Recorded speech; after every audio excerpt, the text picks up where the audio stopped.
Good morning, good afternoon, and good evening. This is an update on the NEO Persistable Classes platform, version 2.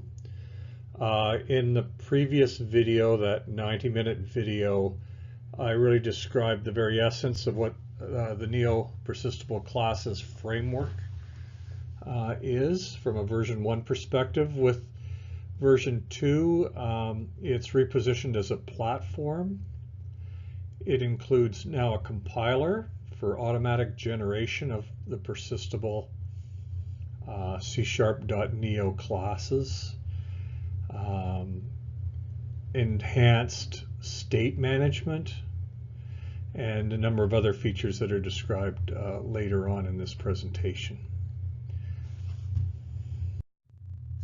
So as part of my submission, the dApp itself is called NeoDraw, and it's a multi-user whiteboard app, and it's built with the NEO Persistable Classes platform, and of course it runs on the NEO blockchain.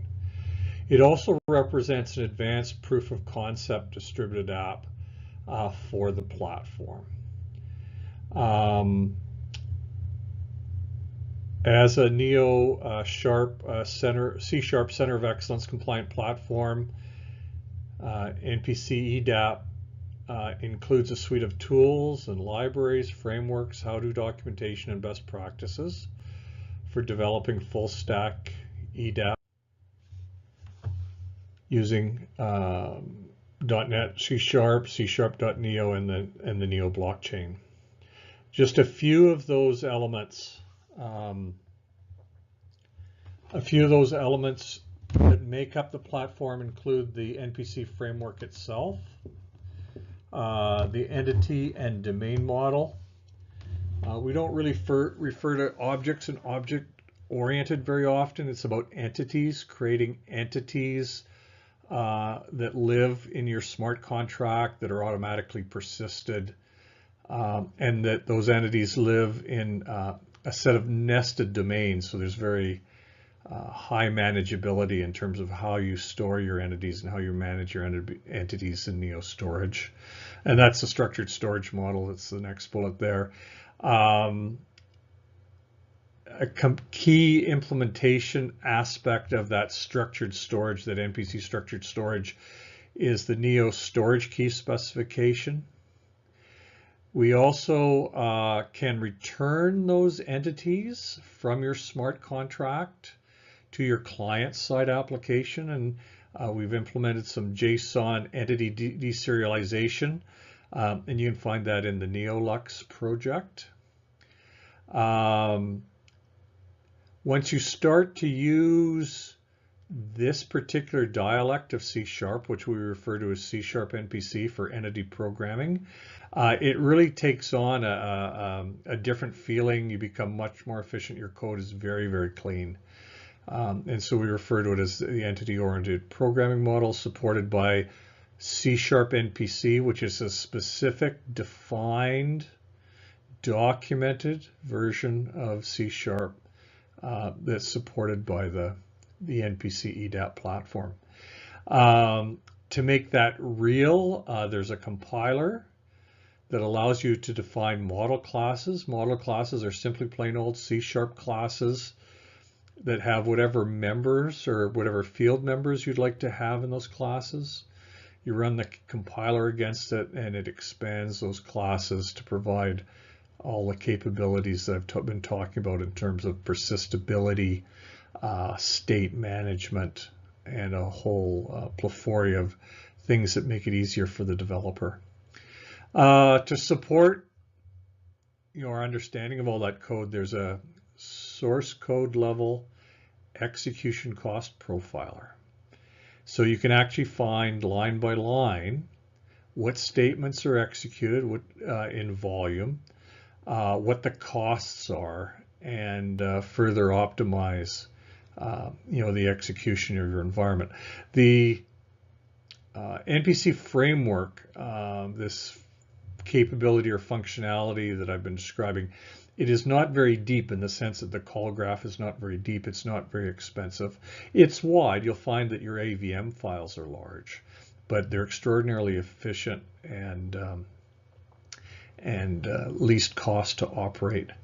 Included as part of that functionality is an integrated entity tracing capability. And then there's what we call smart formatting has been added to the event logs in both the debugger and in the NEO GUI. So it's not just a standalone platform, but it's really embraced the other important tools like the debugger and the NEO GUI tool, plus the most important tool in the whole kit is the NPC Compiler. So what's a blue paper? So the C# Center of Excellence has defined or borrowed the definition of a blue paper that originally came from Germany, and it's about papers that specifically outline the technical specifications and descriptions of new technologies or pieces of equipment. And so a C# COE community blue paper is written by anybody, can be written by anybody that's passionate about the NEO platform. They can be sponsored or unsponsored, and someone else or an organization could be a sponsor. In the case of the NEO Persistable Class platform, this is an unsponsored project and an unsponsored blue paper. Right off the top, I want to give a couple shout outs to two fellows, Sergio and Chris. Sergio's the lead contributor on NEO Debugger, and Chris is the lead contributor on the NEO GUI developer project. Both of these projects have been very key to supporting the ability to develop and debug the NEO Persistent class framework.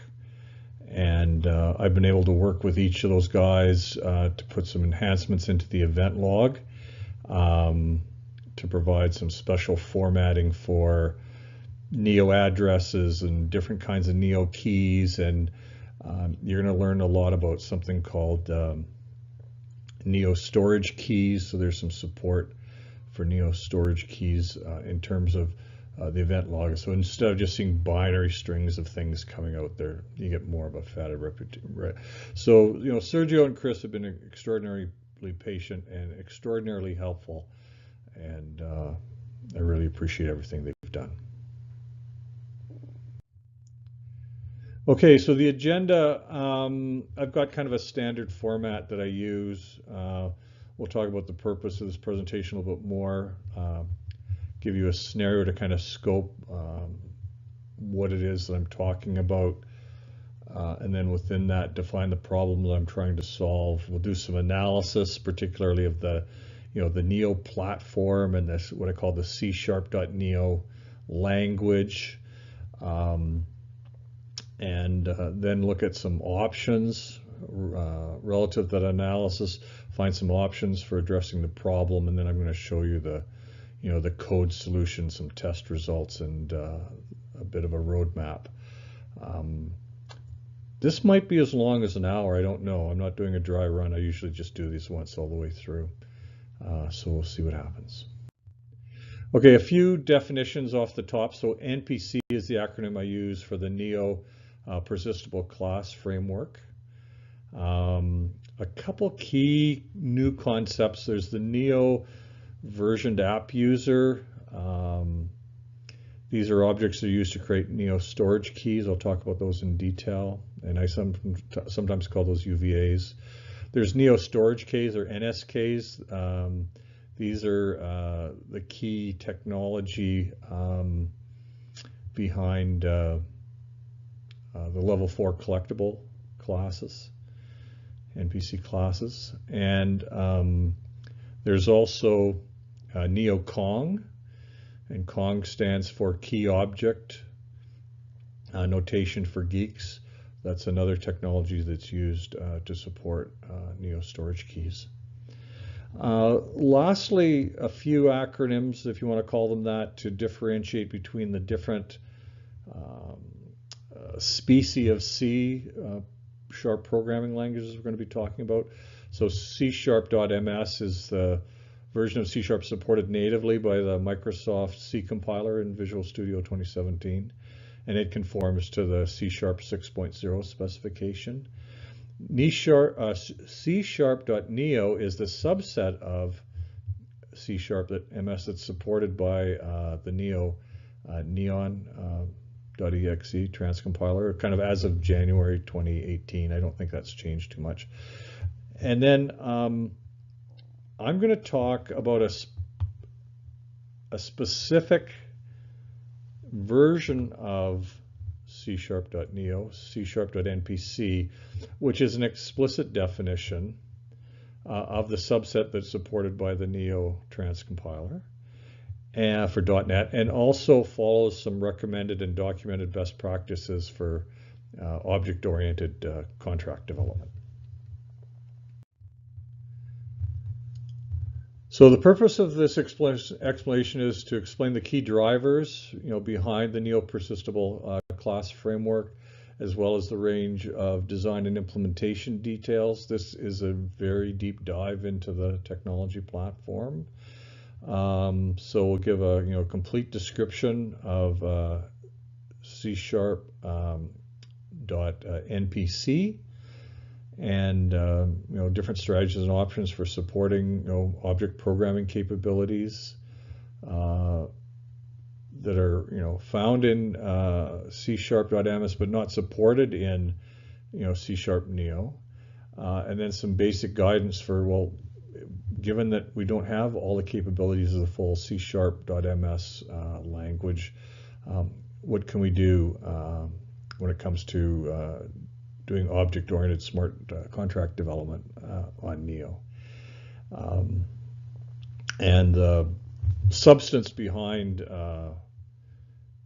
what I'm talking about, or the deliverable, is NPC /DApp, which is the initial reference implementation of the NEO Persistable Class Framework. This presentation is the second in a series of 3. The first one was entitled How to Run NPC /DApp, and you can find both of these on YouTube. As I was going back and looking at kind of all the probably dozens and dozens now of C#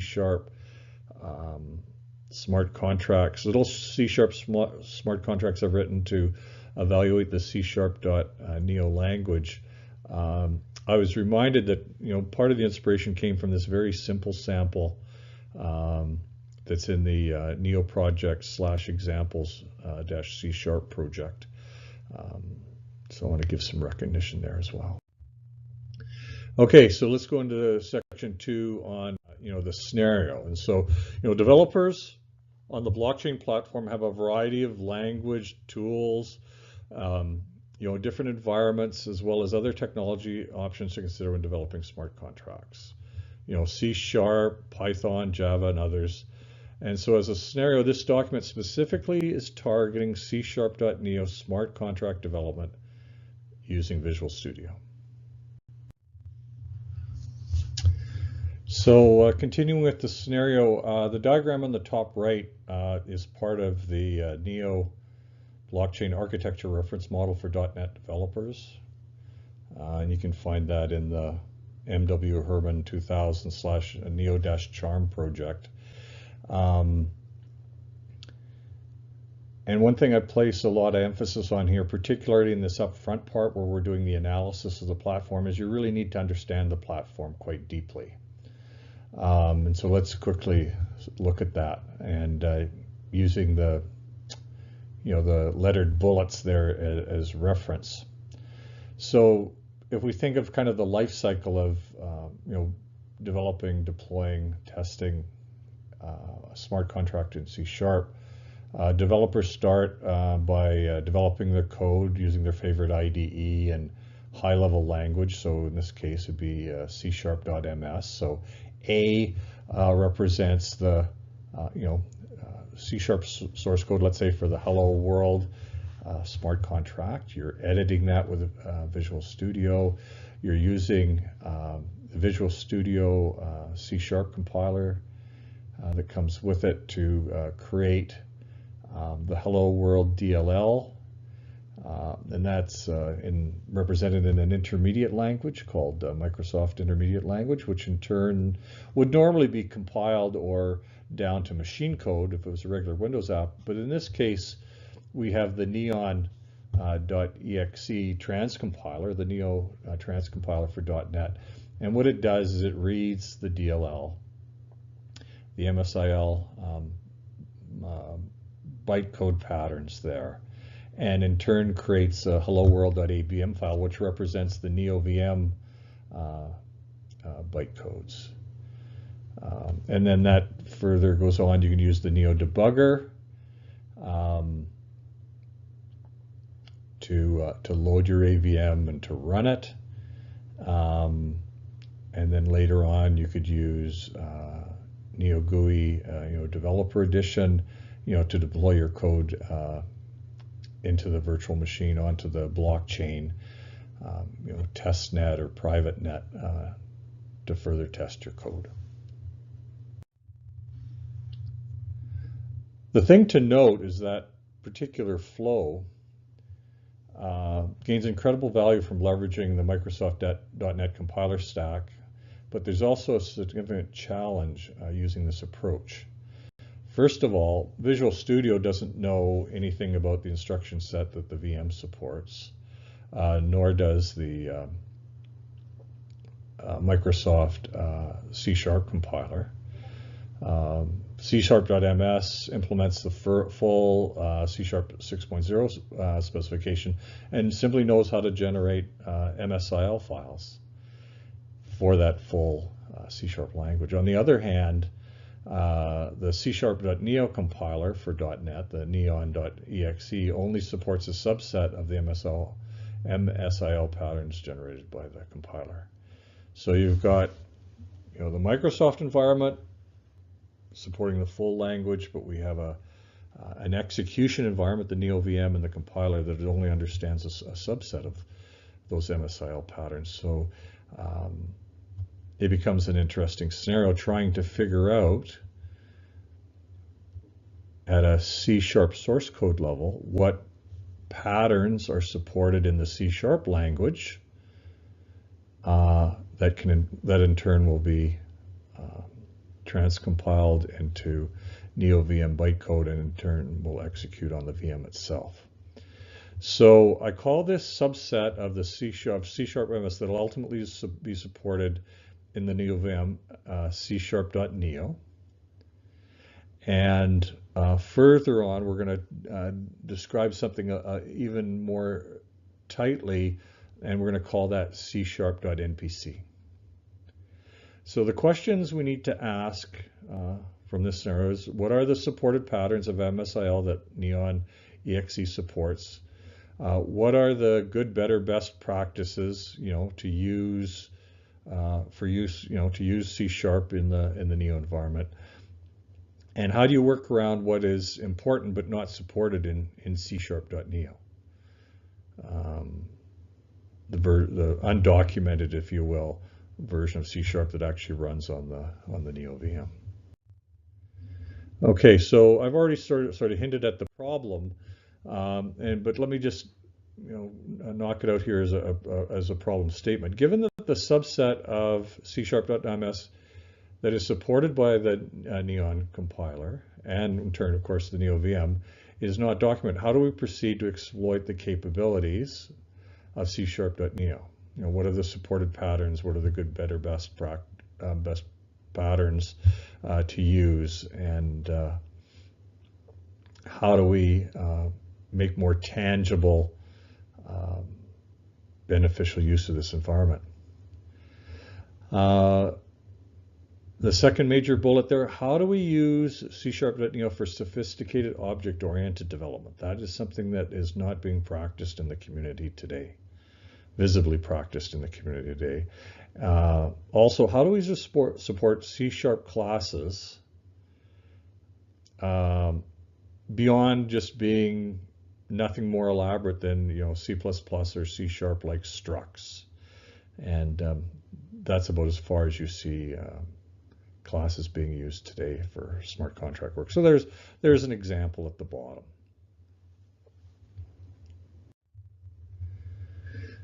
So let's start by analyzing the NEO platform. Let's look at, based on a bunch of experiences, developing dozens of very short C# smart contracts, kind of what works and what doesn't work, and let's try to see if we can kind of come to terms with that subset of C#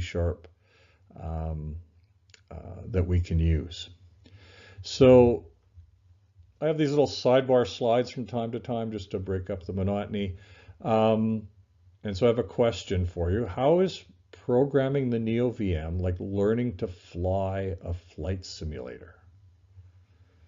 How is programming the NEO VM like learning to fly a flight simulator? Well, if you think of the pilot sitting inside that cockpit, he or she is manipulating the controls, the rudder pedals, the stick, the steering column, dials and gauges on the inside of the flight simulator. And those are in turn being interpreted by the flight simulator and all the computers that support it to move those hydraulic cylinders around and to create visualizations on the windscreen and to create sound effects, things that are external to the flight simulator. So in a lot of respects, the smart contract running inside the VM is like the pilot inside the simulator. The smart contract doesn't know about anything outside of the VM. It only has, certain opcodes that it knows it can use, and that the VM will interpret them. Occasionally, the VM will reach, outside of its immediate world, to do things on your behalf. And so there's actually a very strong parallel or symmetry there of incompatibility, I guess, between C# MS and the C# NEO that's implemented by the Neon compiler and the VM. So going back, we're going to go across the rows now. So class constructors, parameterless class constructors are supported, and I say only for field layout. So it's only the members within a C# class that are actually recognized by the Neon compiler. And so the workaround there, if you want to do some actual initialization of those members, is to create public static and private static methods, to support those capabilities. And we'll see lots of examples later on, because this is going to seem a little bit abstract. But the idea that instead of executing the constructor, you'll call the new method on the class.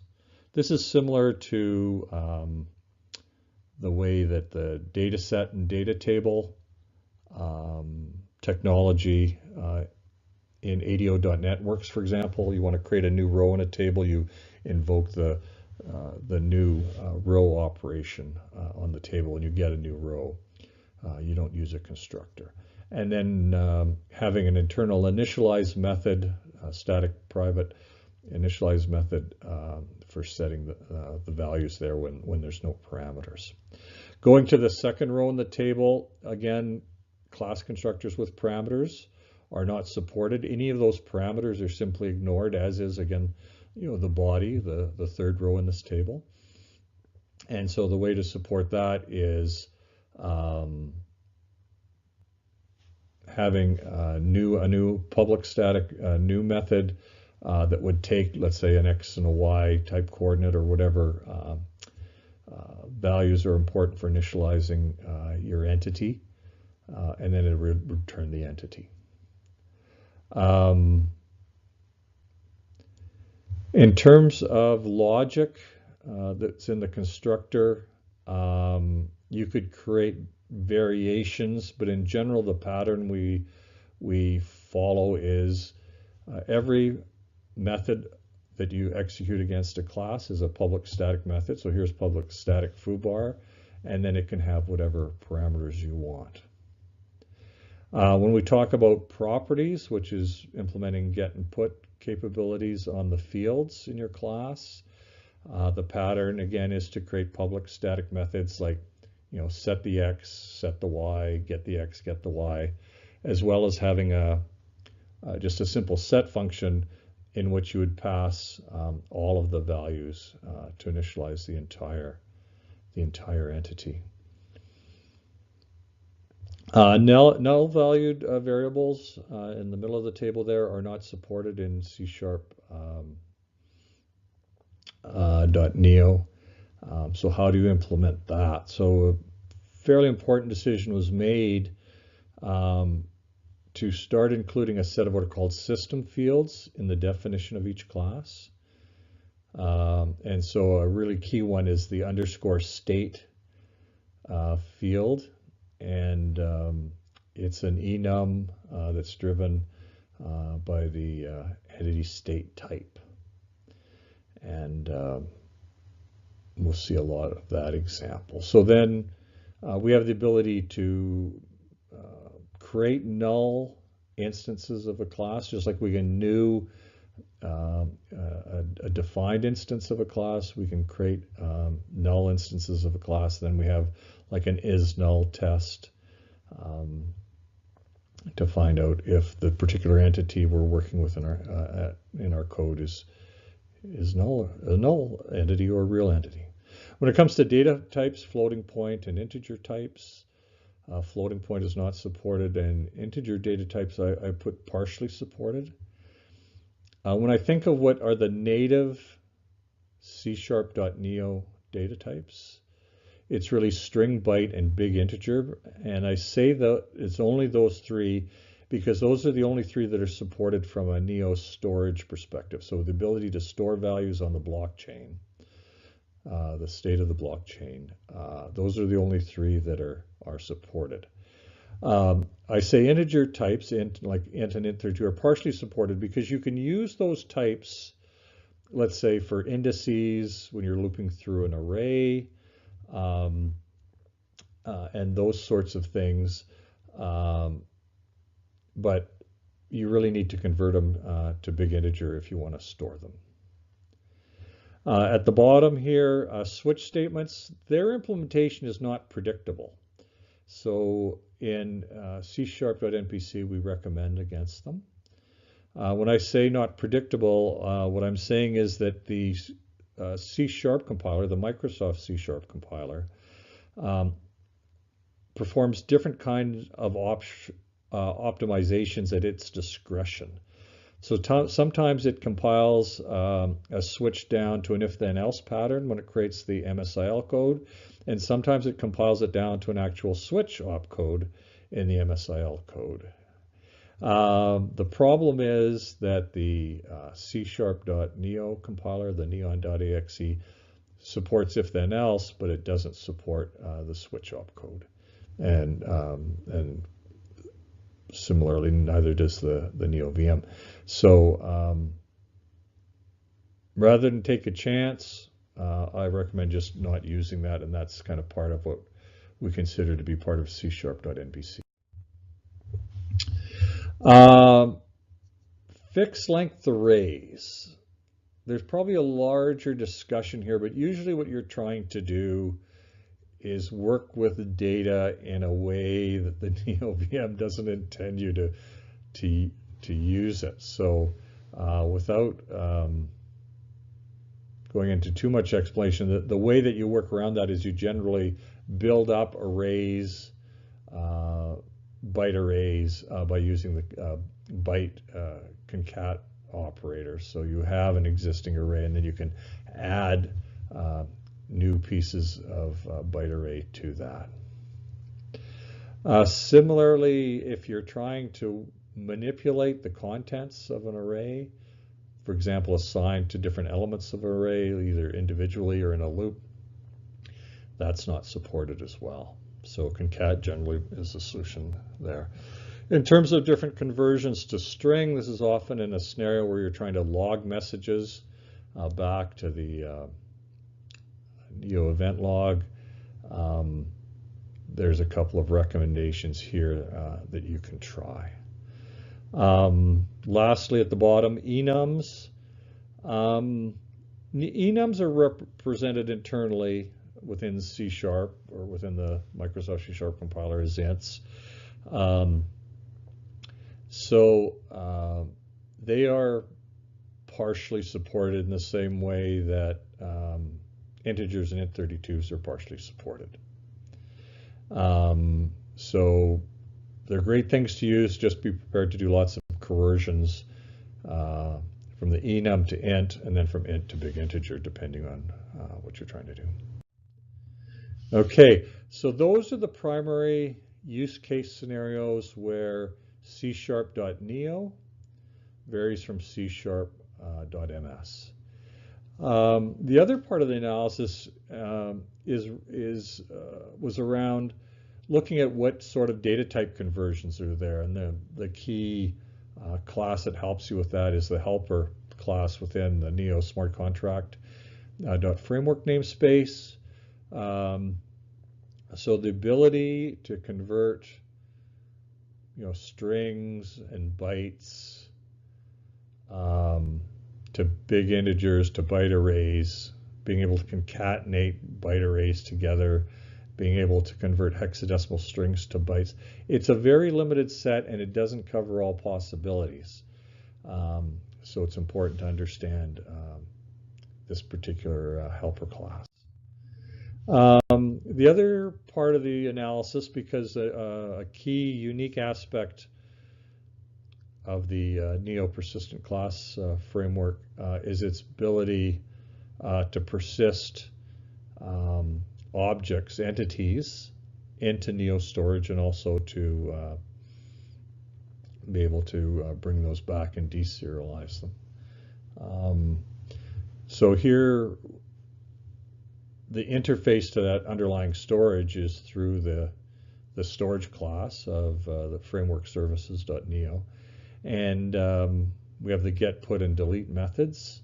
And you can see on the right here that there's really only support for bytes, big byte arrays, big integers, and strings. And when those are returned, they're returned to you as byte arrays. So this is all wrapped up and encapsulated in the internal implementation of the NPC framework, so it's not generally something you have to concern yourself with. I've also highlighted that there's some delete methods. In this first version of NPC, I actually wasn't aware that there's a delete method. So delete actually isn't supported, but we have something else we call bury. We actually implemented an alternative to delete. We call it bury, which uses a tombstoning approach to accomplish a similar thing. We'll probably end up leaving both of them in there. Delete has been put on the roadmap for the next version. One exception to the guidance on using nulls is with strings, with a couple caveats. So here in the commented out lines, trying to use like is null or white space or is null or empty, those are calls to the string library, the .NET string library. So those aren't supported by the compiler, the Neon compiler or the VM. However, if you look at the bottom half of the slide, you can set strings to null, and you can test if they're null, and subsequently change their value. So there is partial support for native support for strings as a data type. So as a follow-on from the previous use case regarding strings, here I'm trying to do virtually the same thing, but using this point class that has a big integer x and a big integer y field. And what's interesting is that there's those first two commented out lines. Those actually fail during execution.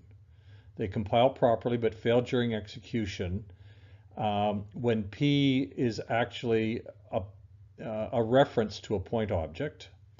But directly below that, where I have null, point, null p equals null, and then I do the null test, that works. So this isn't a reliable solution. It works when variables have a reference value of null, but if it actually points to a point, it fails. And then at the very bottom there, I take that null p and I make it a new point, set its x to be 3 and its y to be 4, and I do the same test, and that fails in the VM. So this compiles cleanly, but during execution, it's a bit of an issue.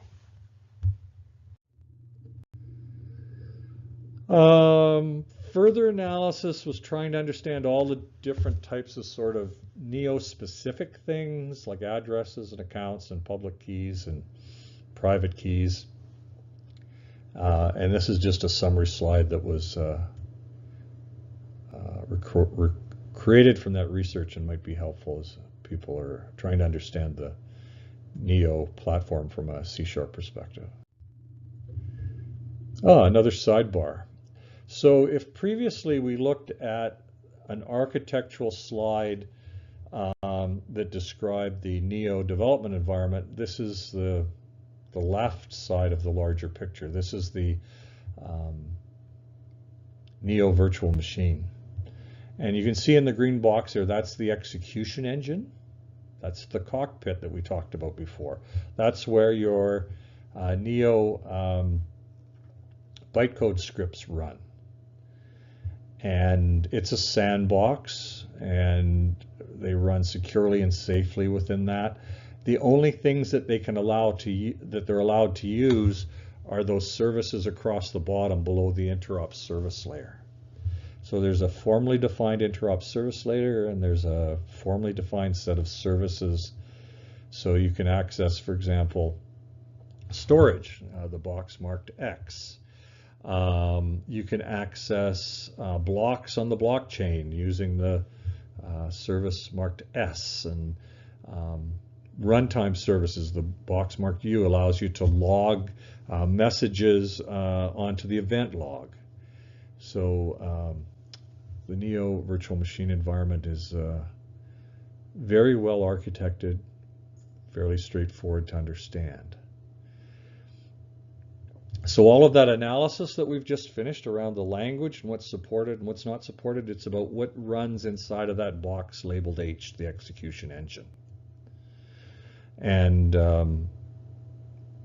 the kind of key message here is we've started to create a formal definition, an explicit definition of the C#.MPC language.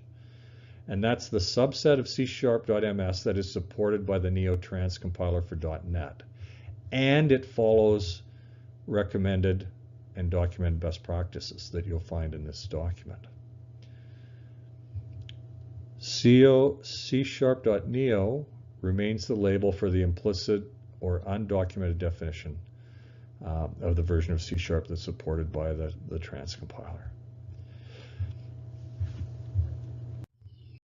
Okay, so let's look at our options, our solution options for addressing, the problem of we've got this differences between C#.neo and C#.ms. We've done that analysis. We understand the discrepancies. So what is it that we're actually have available to us as options in terms of coming up with a solution? Now, in this case, the options are few, and in most cases, the options are singular. There's only one of them. So this section actually starts to document the solution in terms of what to use, in terms of what works, and what are the best things to use. So the recommendation, for example, when you're defining the fields in your class is only to use strings, bytes, and big integers. Occasionally you use ints or int32s, but strings, bytes, and big integers are the only things you'll be able to persist into NEO storage. In terms of constructors, every class should be given a private, parameterless constructor that is never used. That's just a convention that the NEO Persistent Class Framework has adopted. Every class should have a public new and a public new XY style of constructor for creating new entities of that class. Again, that's to make up for the fact that we don't have a fully implemented support for constructors in C#.neo. All class methods should be modeled and implemented as public static methods. The entity should always be passed as the first parameter to these public static methods. The exception today is the log and log extended methods that are used for sending messages or trace information, debug information to the event log.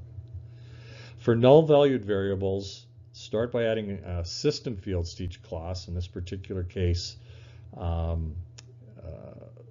state system field that's private and of type entity type, and we'll talk about what entity type actually looks like in a bit.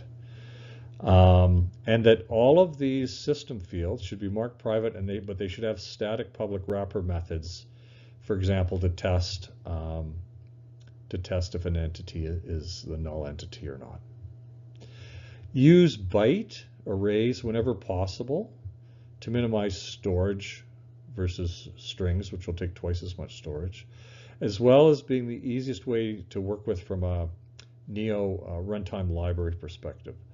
The greatest number of methods support byte arrays, manipulation of byte arrays than any other data type. Other considerations. We have a basic object-oriented, class-oriented pattern now for working with classes in C#.neo. New methods, parameterless classes, and a way for implementing null. So we call that NPC level 0 or basic. It's just basic class support. Once we get into the solution section, we're going to take you through what managed, level 1 managed, level 2 persistable, level 3 deletable, level 4 collectible mean, and what the actual methods are there. This is a layered persistence model. In general, we want to keep the amount of code, the volume of code, the number of byte codes in our smart contracts reasonably small. So in the NEO Persistable Class Framework, we've gone to a layered model. So you only implement the methods representing the functionality that you need for a particular class. If a class is never going to be persisted to storage, then it can simply be a level 0 basic class. Or a level 1 managed class. But as soon as you need to persist it, it's going to be level 2 and level 3, or level 2, level 3 and level 4. And as I mentioned down at the bottom, the primary driver for the NPC levels is minimizing code size by implementing only the levels and corresponding methods. There's a required set of basic methods required to implement each level for a specific C# class. Okay, moving on to the next major section, which is the solution. And so here we're going to actually look at the implementation of the C# NPC framework. Part of the NPC platform solution, or the key feature, if you will, is the NPC Compiler. It supports, has full support for all the first 5 levels of persistable class support. That's part of our roadmap. The way that you use the compiler is very simple. Here's a model class for a point in XY Cartesian space. And so you simply define a public class, and you put your your field members in the class. And then you see some annotations, some tags that are attached to that class. So I've used empty interfaces.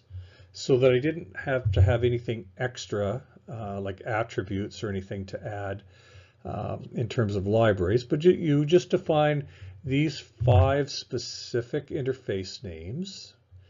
And then for all the classes that you want to use in your application, you simply tag them, whether they need, basic support. Basic support is basically what you see. Managed support is being able to have control over the state of the object. For example, is it a new object? Being able to have null valued entities, something that's not possible in C# Neo normally. Level 2, of course, is the important one, making objects automatically persistable. They all get a get and a put method, and you just tell it to get and put with the key that you want.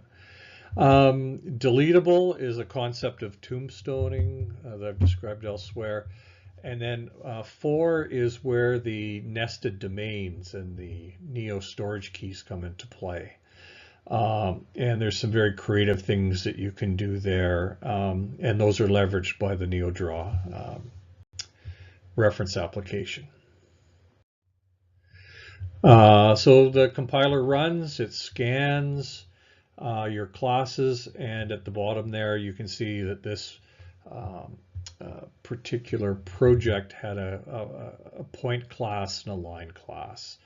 And in this particular case, it was just tagged with the 3 interfaces: basic, managed, and persistable. In the case of NeoDraw, we have 3 primary classes. There's user point, which is very similar to point here.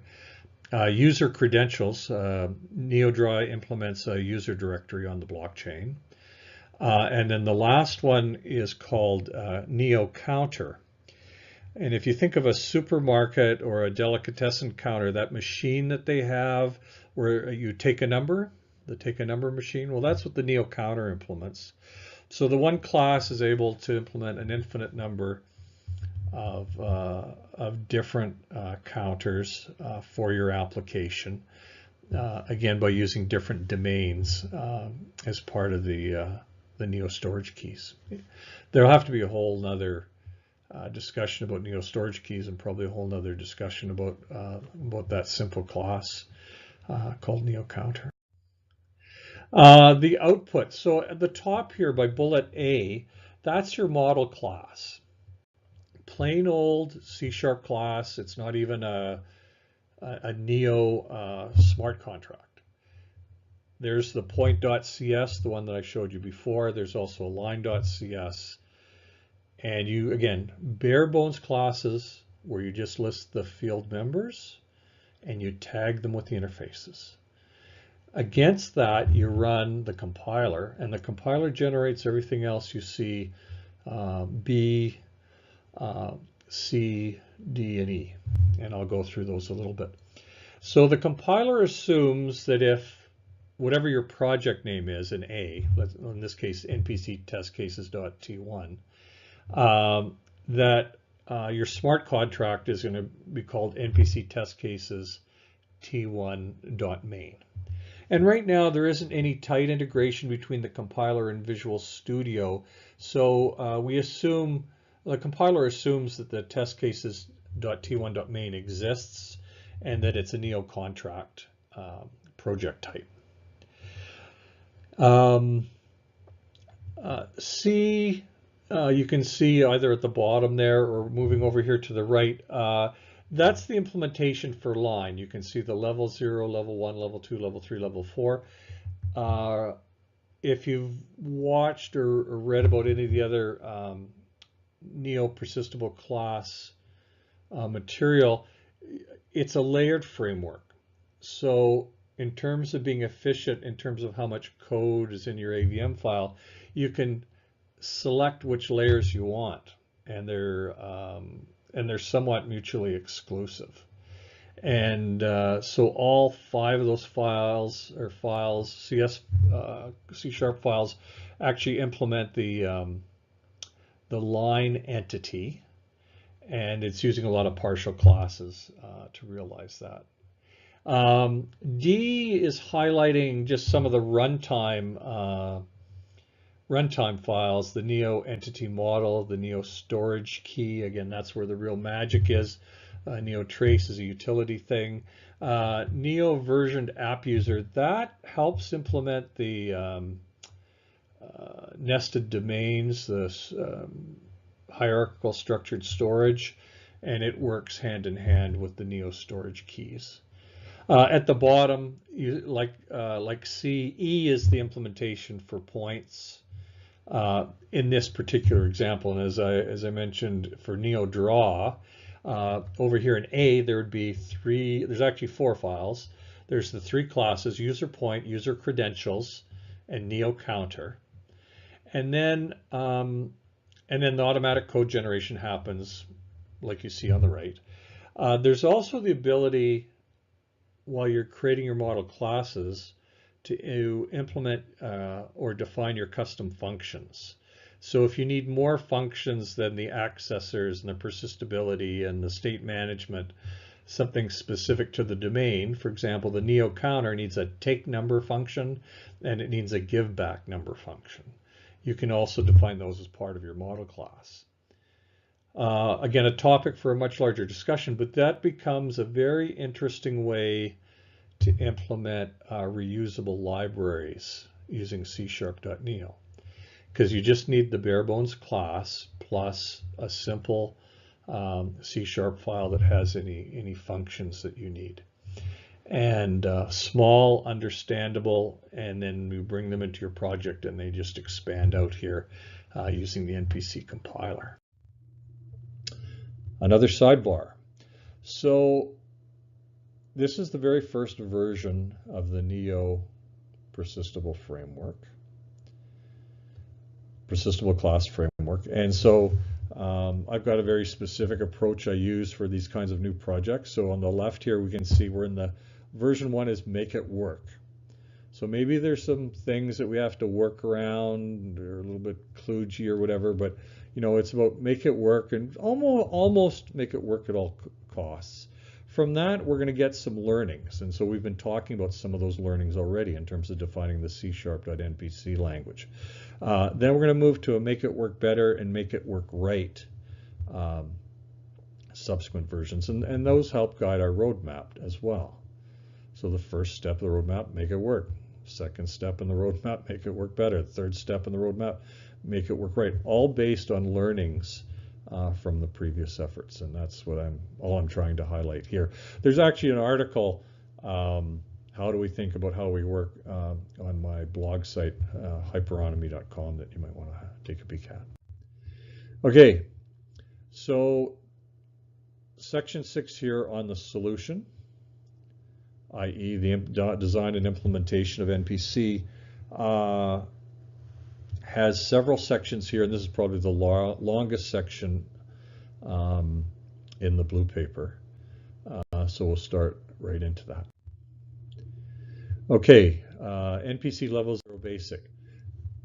You just define a class. And you can create instances of that class. In fact, when you create instances of a class, this is all that Neo C#.npc is going to do for you anyway. If you had a constructor in there, it's going to ignore it, whether it's a parameterless or parameterful constructor, or whether that constructor has you know, an internal implementation. All you're going to get is the layout of the fields for your particular class. So moving on, what does level 1 managed mean? Well, here what we want to do is start supporting the ability to have null entities. We also want to provide some more support in terms of being able to do, you know, tracing and logging. So we have one utility class here called NeoTrace, and it's actually used by all levels. And you see a fully qualified method called notify here. One of the reasons for that is there's some overlap in some of the namespaces in the Neo libraries. So this is partly a convenience and partly a necessity. but you'd call it just the same way you would call notify if you're calling it natively. Level 1, we're looking at an implementation, a reference implementation for a point that has an X and a Y coordinate. So we make all of the fields private, and we have a convention of putting underscores in front of their name. There you can see the underscore state system field. And here you can see the accessors, the set X, the set Y, and the set that takes an X and a Y. And whenever we change the value of a field, we also set the state system field to set. And that's about all that we see here. So let's go ahead. Here we call the factory method. So there's the constructor, the parameterless constructor marked private that we don't use, and that basically hides it so it can't be used. For creating new instances of an object, of an entity, we use the new method at the bottom, the static public new method. So you'd call point.new to create and have an initialized point returned to you. And so you can see at the bottom there that it calls underscore initialize, and then underscore initialize sets the X and the Y to 0 and initializes the entity state. Here we see an example of the new method that takes parameters, and of course this sets all of the fields in the point. We could use initialize, but we're trying to be a little bit efficient here in terms of not having a whole bunch of calling going on. So we have a small number of fields, so we're just simply initializing them directly. At the bottom here, we can see how we create a null point. We just simply call initialize. Here we have the wrapper method for the state system field, where we're explicitly using it to test if it's null. So when it comes to the syntax, what our source code actually looks like when we're creating an application, we're simply doing point.null, for example, or point.new to create new instances of objects, and then we can do point.isNull, to ask if a particular object is null or not. It makes for very clean code. Similarly, a convention for all classes that are using NPC at any level is that they have a log and a log extended method. The log dumps out like the purposeful fields of the class, and log extended also will dump out any state fields. So in this case, at the bottom there, you see X, Y, and state. We grow this just a little bit. We'll have 1 or 2 additional system fields as we go up through the levels, and log extended will dump those out. Okay, so that's level 1 manageable, or managed classes, and we're really supporting the ability to create new objects explicitly and the ability to test if they're null or not. The next level up, NPC level 2, is about making our objects automatically persistable. And by automatically persistable, we mean you just call the put method and pass in your point, or you call your get method and you pass in the key for your point. So we're going to see how that's implemented. So the NEO entity model is updated. So we've got putted, getted, and missing. Putted and getted are kind of obvious. Missing is kind of interesting because you might do point.get and pass in a key expecting to get a point back, but the point actually isn't in storage for the particular key value. So we can set the state to missing, and you can test that whenever you get something back from storage to see if it's missing or not. The 2 helper methods there haven't changed. When it comes to the getters and setters and the field definitions, those are exactly the same. But we need some additional support for the put and the get methods. And so we need to, when we take the key that we're provided, we save like the X and the Y out as separate entities in storage, as two separate entities. So we need a naming convention for how we put those out into storage. And so there's a way of concatenating the key that's passed in with the class name point and with the field name, in this case X and Y. So these definitions would be different for different classes. We also save that status with the entity, so we use underscore STA as part of the key, and then underscore EXT. This is for supporting a future capability on the roadmap called extensions, the ability for an entity to have an initial set of fields, and then for that inevitable scenario, we're going to say, I want to add some fields to this entity. So NPC, the NEO Persistable Class Framework, supports the idea of extension of the fields that are in your entity. And so that's kind of a cool thing. We won't talk about that too much today, but you'll see little artifacts like that underscore EXT part of the key. And we take those strings and we convert them to bytes. So this is following the best practice that we talked about before, is try to stay working with byte arrays all the time. And so this is how we do that.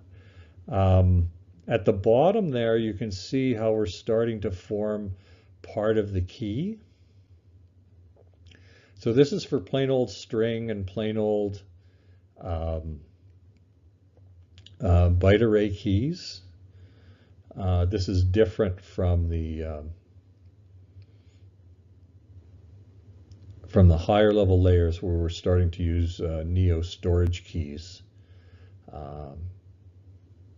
to manage NEO storage.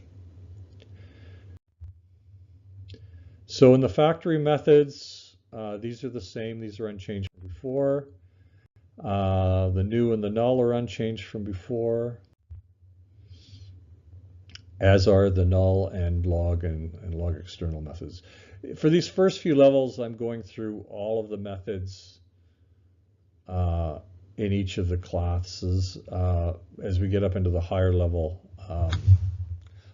definitions of NPC, I won't bore you with all of that code. So in the persistable methods, we need to support the concept of missing. So we have the entity state missing, and so we can test to see if a particular point is missing or not when we get it back from storage, and or we try to get it back from storage. And then we also have a public static method here that can create for us a missing entity, and this we need in some of our get methods. We need to return missing points or missing objects, missing entities when we're unable to find it in storage. So this is what put looks like. So we test the key right away to see if it's 0, and if it's 0, we're going to return false. We're going to get a handle to the context because we're going to execute puts against the context 4 times at this level, so it makes sense to save it. This is the keys that are based on bytes there. You can see that in the top line of the code. And so what we're going to create is a binary, what we call a key tag. So we're going to take, in the concat statement there, we're going to take the key that we're passed in, and we're simply going to put in the binary key tag. And that B class key tag, that's where we've taken the point and we've concatenated it in a special way to implement the NPC byte array keys. We're going to set the state of this to be putted, so that everything that's actually in storage has a state of putted. And you can see that we're putting the state, and then we're putting the X, and then we're putting the Y. And again, we have to make sure that everything is converted to one of the three types that are supported, so either big integer, byte array, or string.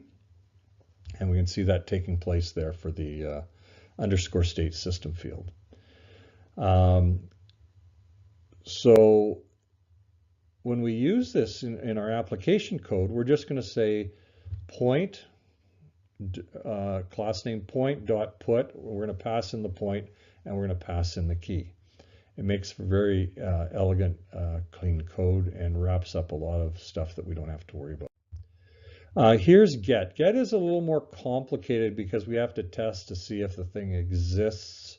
And if it exists, then we have to kind of reconstitute or rehydrate, in this case, the point object from the individual values that are in storage. So again, at the top there, we're passing in the byte key, and then for each of these, get and put, there's a corresponding string version of the key, which I don't believe I'm going to show you. Key.length is 0. We're going to return, there we see we're returning the null object. And so if you get the null object back from a get call, that tells you that you had a bad key. We get a hold of the context, then we create again the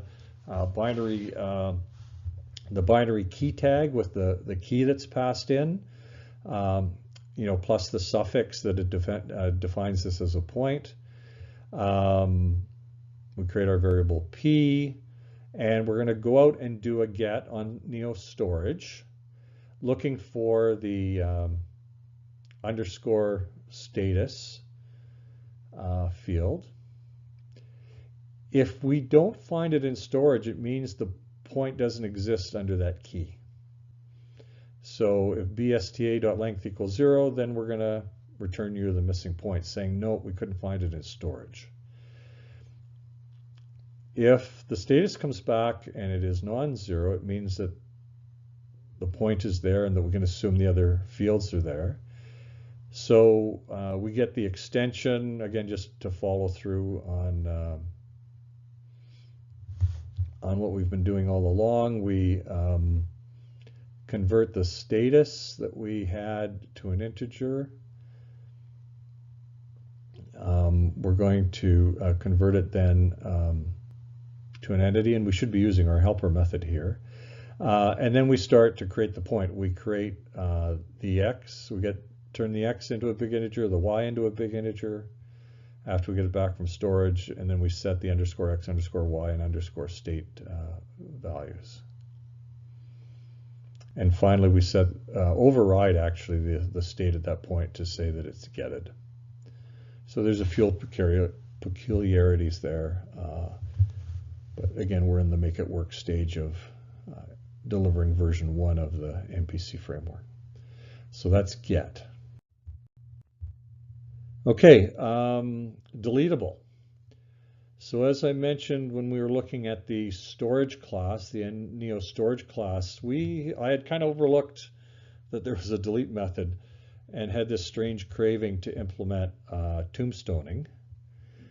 So this is going to show you the bury method and how tombstoning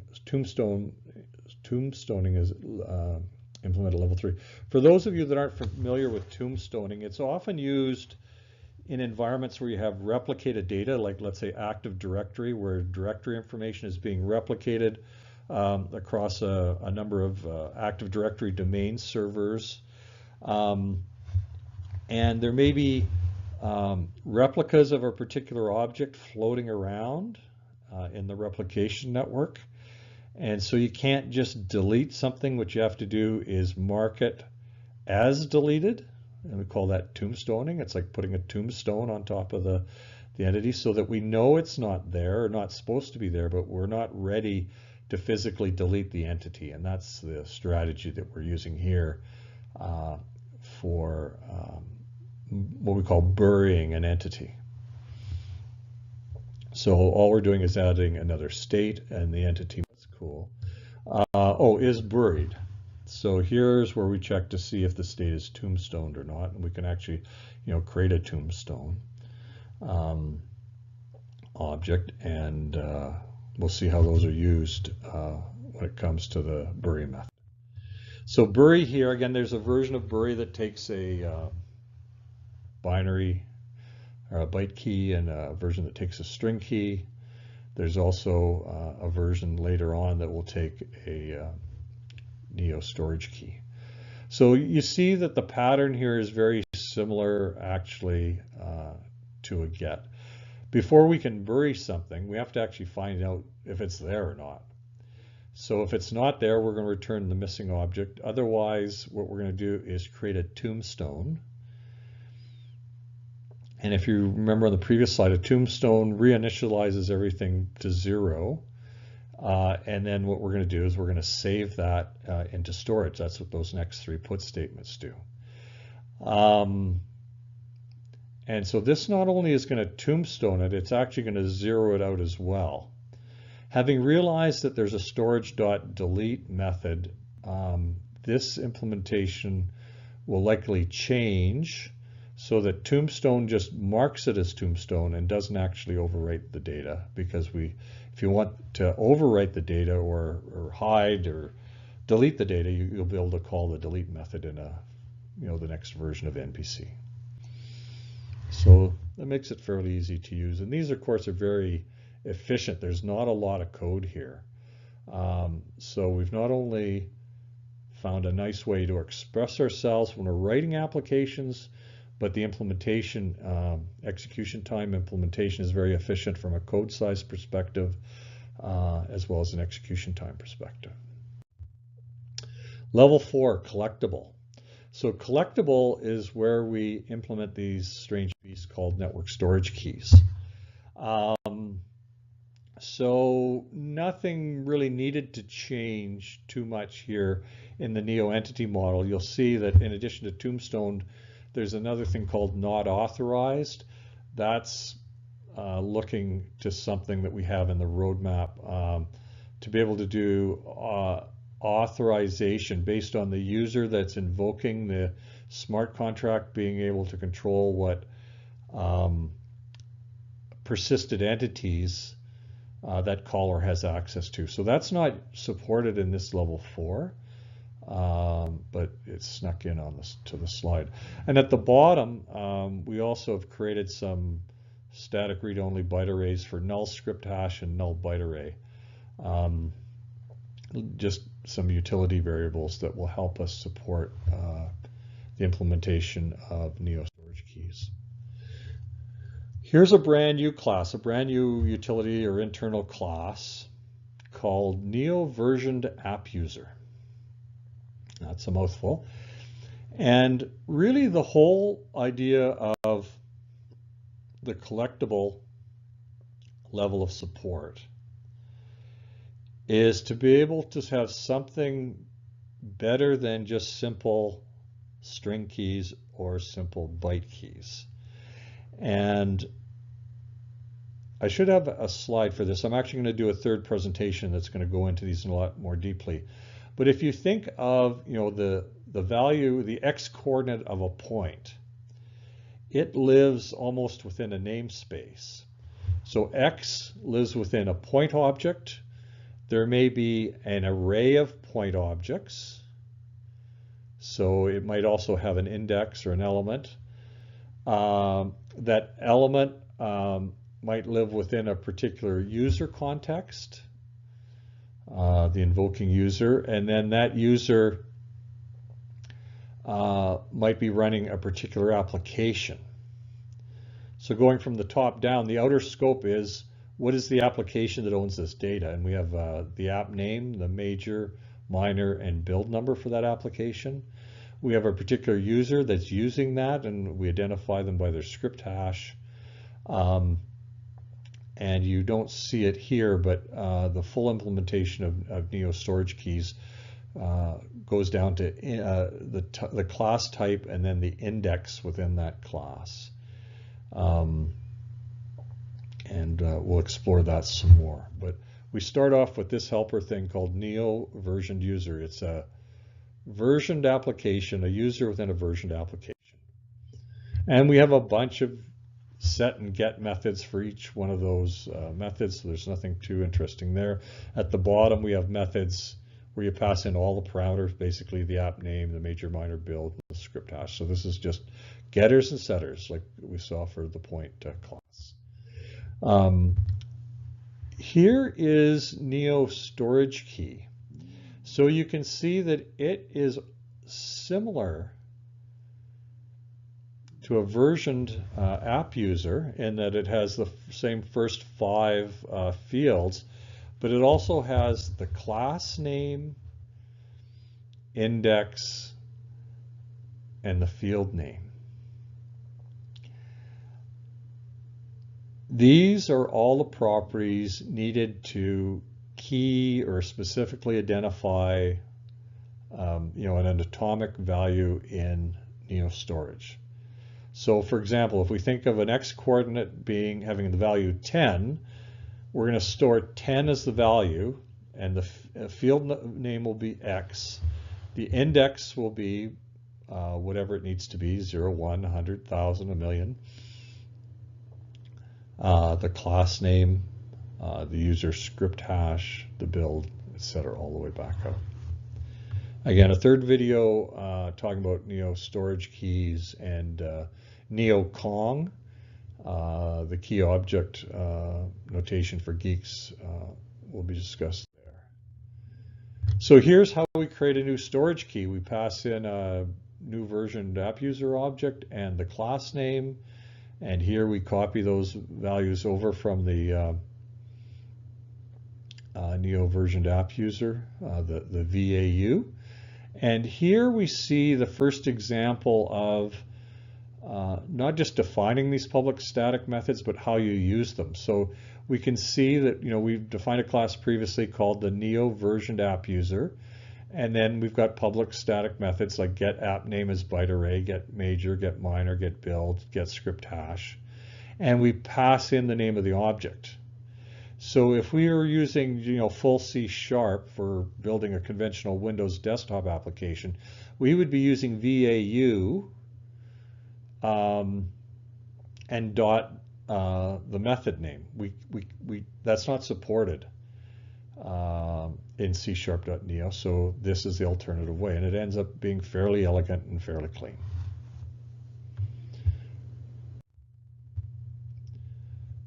Here's a bunch of helper methods. Again, I'm giving like a complete code dump, almost a complete code review here of how NPC is implemented. So there's a bunch of characters here that are represented as byte arrays. This is used for composing the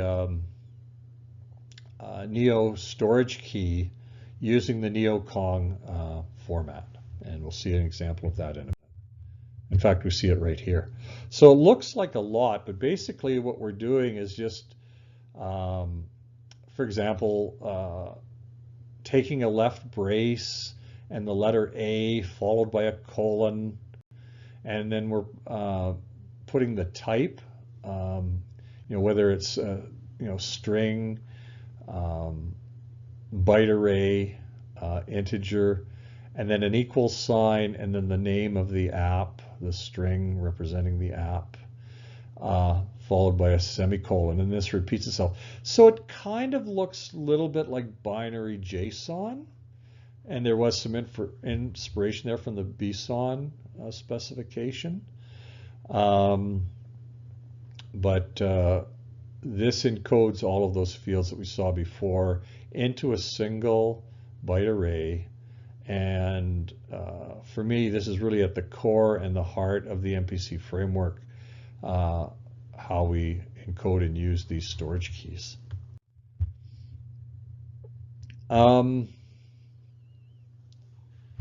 So let's look at the methods that are need to be defined for each object, for each class of object. There's bury element, put element, and set element. So the suffix, element, like bury element, means that this is the not just bury that takes a string or a byte array. It's the version of bury that takes a network storage key, and you pass in the network versioned app user, because the reason why the fields of the network storage key were refactored into the NEO versioned app user is these are the fields that are invariant within an application, because the application name doesn't change once it starts, and the user doesn't change once a particular invocation of the smart contract has taken place. So the only variable part is the index, and of course, if we're talking about set, we'd be passing in a value as well. So here, what we're saying is go out and find the element that has that network versioned app user with this index value and bury it. And so we have a special, we have the new method there where we pass the VUAN, and it's a point, and that should not be using a string. That should be using the the predefined constant. And we go through and use that key in storage and bring things back. So it's really just the computation of the NEO storage key based on the versioned app user that makes this different from plain old bury. Time for another sidebar. And it's a question this time. Why should you use C#.NPC for developing your smart contracts? Why should you use C#.NPC for developing your smart contract? So by now I've actually given you a lot of reasons. So this is actually a humorous one, because C#NPC developers have more class. Because C#NPC developers have more class, and that was actually from a posting in our C# channel in the Discord group. I'll add a URL for the Discord group perhaps at the end of this presentation.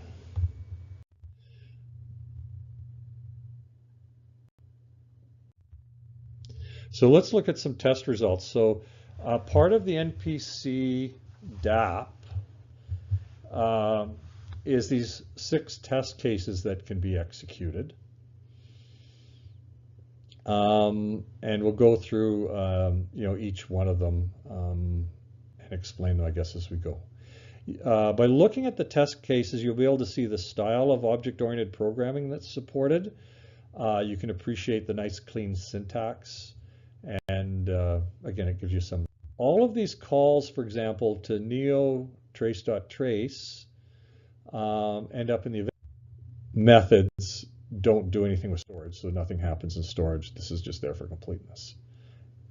The second test case here's where you can see how we're making a point P0. We're setting it, we're resetting it, we're logging it. Then we make a P1. We call point.new. We set P1 to the coordinates x equals 2, y equals 4, and we log that point into the event log. We make a line, and we add 2 points. So this is just showing at the basic level, level 1 basic, what we can do in terms of manipulating points. And there we see the output in the event log. I'm not going to explain too much of that. If you want to click on this, if you're watching this on YouTube, you can click on the screen and take a few minutes to read that. Again, nothing in the storage viewer. Level 3, this is where we are using the persistent layer for the first time. So in the bottom half of this screen, you can see we're putting point 1, putting point 2, and putting point 3, and then we get point 1, get point 2, and get point 3. These particular examples are using string keys, simple string keys. You can see the quote P1, double quote, quote P2, double quote, etc. So again, very nice, elegant way, syntactically very clean for using object-oriented development. This is assuming, of course, that you've implemented your classes, that you've followed the patterns prescribed before, that you've used the standard method names and have taken the time to do that. That may seem laborious. I'm going to talk in the roadmap section about how we make that better. So there we can see those gets and puts taking place. If you look in the bottom half of the screen here, you can see how the keys are actually being composed. So you see P1/# dot, and then the field name X or Y or whatever would be added to that when you look at it in storage. So here we're looking at it in storage, and you see the storage keys for the basic persistable level, where we're just using strings or byte arrays for the keys. Don't worry about these guys that have nothing in the content field, the content column. That's just how the storage viewer displays zeros currently. Here's another simple test where I'm testing querying with a null key, a zero length key. And so we should expect to get a null point back. And so there you can see how is null is called, and we're passing it the point object that we received from get. We also have is missing and is extended. So down here we're looking for a missing key, and so the string missing P doesn't exist in storage, so we should get a missing object back. And we'll test again on the missing P to see if it's is null, is missing, or is extended. Again, extended is part of the on the roadmap for some future work, and that's the ability to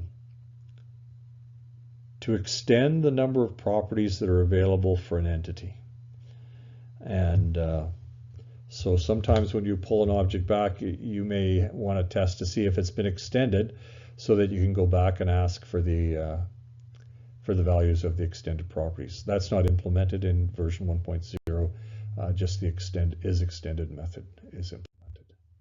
And here, when we look at the event log, the same, just the Boolean values true and false are coming out, and they have the appropriate values, and nothing in the storage viewer.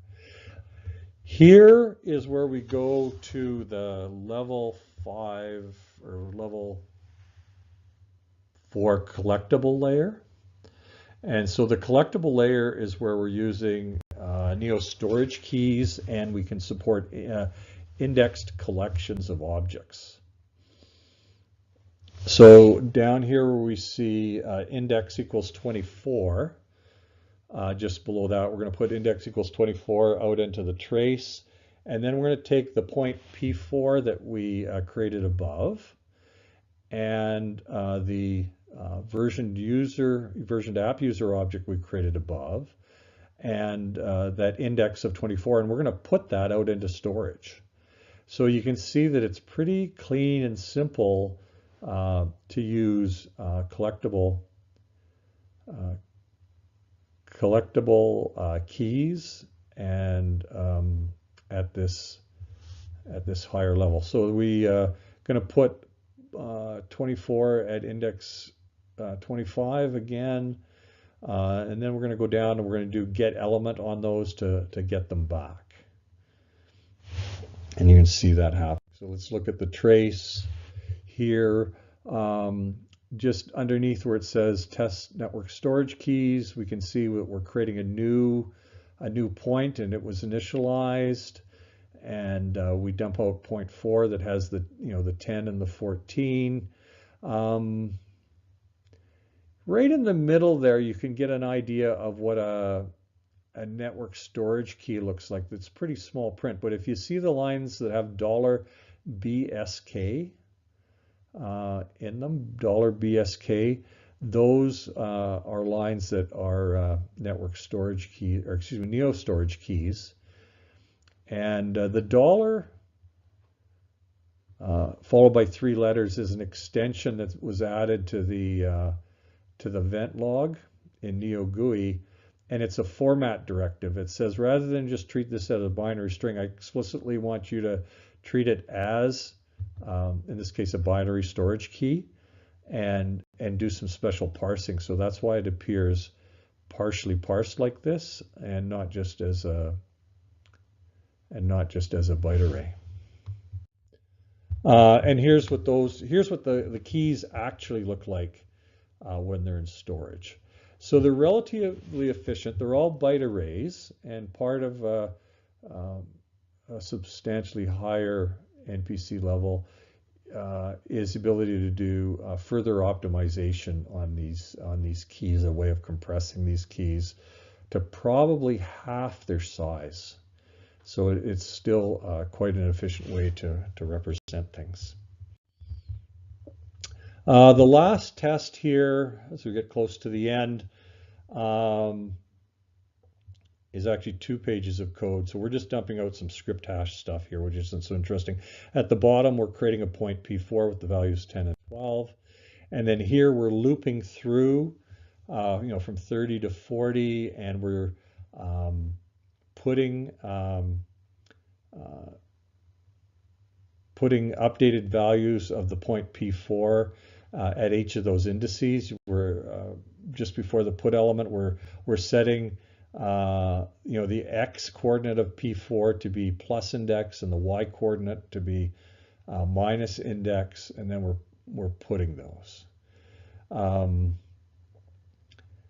In the next loop, after all this work was done and after my dApp was submitted, I actually found that there's a bug in this loop. It actually is working. It actually gets the element using the same version app user object, and it goes through the same indices from 30 to 40. But I'm going to leave it as an exercise for the reader to actually figure out what the bug is. In the if statement, we're taking the point and we're checking to see if the x is equal to plus index and the y is equal to minus index. Again, this is a test case to make sure that the framework is working. And that's the last test case. And we can see all the storage keys dumped out here and all the script stuff at the top. You can feel free to click on the YouTube video to stop it if you want to look at this a little bit further. And there's the results in the debugger. Okay, the roadmap section. We're almost at the end. So what are the things that we're anticipating for the roadmap? The next cool thing, and the thing that will really make this practical, is automatic code generation of NPC classes. And I've got a slide where I'm going to talk about that. We need to add support for storage.delete. It was simply overlooked, as I said. There's the level 5 extendable, the ability to support entity extension capabilities for existing entities living in a deployed smart contract. So let's say we deployed that point NPC NEO Persistable class. It has X and Y. Well, let's say you wanted to add a Z. How would you do that? We've got a really slick way of doing that in the extendable level. Authorize is the ability to support authenticated and role-based authorization that in 2 entities you create or possibly others have created. That leverages the NeoStorageKey capability and the fact that we have user script hashes embedded there. And then level 7 optimized, where we're going to do key space optimization. So that's NeoStorageKey space optimizations. And we have some interesting designs for that. In terms of automatic code generation, if we think back to that early slide where we talked about the Neo developer environment and how the Visual Studio C compiler creates MSIL, and the MSIL then is transcompiled into Neo bytecode. This, what I call the NPC compiler, npcc.exe, would take a simple class definition like you see here. You'd use the Visual Studio compiler to compile it into a DLL. NPCC would read the DLL representation, assembly DLL representation of this class you see here. It would inspect the DLL to find that there's a class called point and that there's two fields, one called _x and one _y of type integer, big integer. And it would automatically generate C# code for the NPC class. And one of the parameters you'd pass to NPCC besides the name of the DLL is what level of support you'd like to have. So let's say you want, persistable level. So, basic managed persistable. Well, you'd say I want persistable support for the, this point function, and NPCC would generate all the C# code for you. I maybe should have highlighted it before, but although all the code you've seen so far is hand-coded, it's been extremely rigorously coded in the sense that it was designed to be, or designed with the anticipation of being automatically code generated. At the bottom there, just really some notes to myself, there'd be an NPC config class that you could also put in your source file for your basic class for passing NPCC configuration parameters. And then we need to do some investigation for partial class support in C#.neo and see if we can adopt that as a capability in C#.npc, because that would make this code generation fairly slick. Okay, so just in summarizing, we'll do one last sidebar. This was an interesting lunch the other day, actually. So what is this a picture of? Well, it's actually an architecture for a global Neo blockchain app. The spoons represent actors. The beer coasters represent personas that they might have on the blockchain. The sweet and low sugar packets on the far side represent the personas for the other user, represented by the spoon. That little lucite thing represents an authenticated user. That's their identity. And of course, in the middle, the phone and that red card, those represent apps that are running on the blockchain. I included this, it's totally frivolous. So in summary, I've talked about the complete design and implementation of the NEO Persistable Class Framework, including all the levels from 0 through 4. I've highlighted the rationale for how the design was chosen based on our analysis of the C#.neo language and what is supported by the NEO compiler versus what's supported by the Microsoft compiler. And I think we've created something pretty cool here. The appendices. Well, I'm just going to flip through them out at this URL in the MW Herman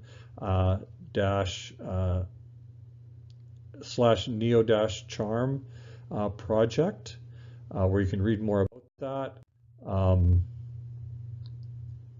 More diagrams with annotations, drill down diagrams, and finally we're done.